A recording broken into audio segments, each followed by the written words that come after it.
এগুলো কিসের মাংস? মুরগির মাংস। ও কেবলই তুলে দিলাম তো, তাই জন্য এরকম হচ্ছে। একটু হাঁটতে হবে।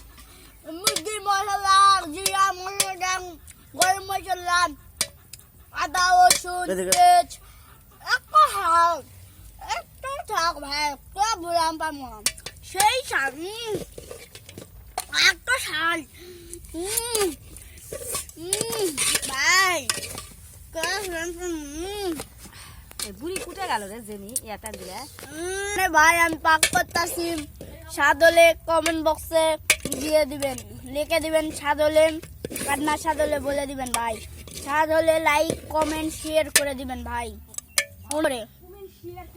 অনেক কষ্ট করে বানানো ভাই, লাইক কমেন্ট শেয়ার করে দিবেন ভাই। তারপরে আরেকটা জিনিস দেখাই ভাই, দেখেন কেবল এই মাছটা আমি কুটলাম, কুটে কেবল এনে দিব জিরে মশলা আদা রসুন পেস্ট দিয়ে ভালো করে মশলা মাখা দিয়ে ভাই কয়টা তুলে দিয়ে এনে বন্ধ করে দিব, তারপরে শেষ হয়ে যাবে ভাই।